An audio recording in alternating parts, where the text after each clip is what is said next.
Wakizungumza kwenye mkutano wa hadhara katika mkutano wa Mbeli wilayani Kiteto mkoani Manyara, mbele ya mkuu wa wilaya ya Kiteto Remedius Mwema, baadhi ya wananchi wanasema awali walikuwa wanapata adha ya huduma ya afya na wakati mwingine wajawazito walazimika kujifungulia njiani wakati wakielekea hospitali ya wilaya ya Kiteto, lakini kwa hivi sasa upatikanaji wa huduma hiyo itaokoa uhai wao. Mtu anajifungulia njiani, unapata shida. Yaani familia yetu ilikuwa inateseka, watoto wetu na wajukuu walikuwa wanahangaika. Kwa hivi sasa tunashukuru sana huduma kupatikana katika kitongoji chetu cha Mbeli. Kuna wagonjwa kwa nafia njiani, wanajifungulia njiani. Inakuta salama ya usiku mtu amezidiwa ameumwa. Magari hamna usafirishaji wa watu usiku wakawa wanashindwa kuogopa. Kwa maana hiyo yani hivi vitu vyote tunaweza kuvitatua kwa nyakati hizi.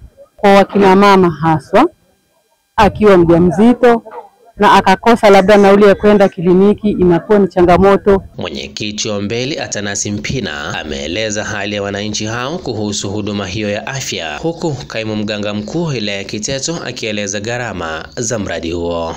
Kiasi cha shilingi milioni 90 katika ujenzi wake kama ilivyosomwa taarifa pale, ambapo pesa kiasi cha shilingi milioni 80 zimetoka serikali kuu kwa Mheshimiwa Rais wetu Dr. Samia Suluhu Hassan chini ya awamu yake ya 6. Mrefu. Kipindi hichi nilichokuwa nacho ni kipindi cha 3 kwa mwenyekiti wa kitongoji Mbeli. Kitongoji cha Mbeli kwa kweli kina adha. Akifungua zahanati hiyo, mkuu wa wilaya ya Kiteto Remedius Mwema ameeleza umuhimu wa huduma hiyo na kuwataka wananchi kutunza na kuthamini mchango wa serikali. Uwezi ukakuta mwananchi ananungunika katika moyo wake kama anapata huduma za muhimu. Na hili ndilo kusudio la serikali ya Daktari Samia Suluhu Hassan. Ndugu zangu, tunatekeleza kila ambacho kinahitajika kwa wananchi. Wito wangu kwenu mkubwa. Wito wangu wenu mkubwa. Juzi mmemsikia Mheshimiwa Rais Daktari Samia Suluhu Hassan wakati wa hotuba yake.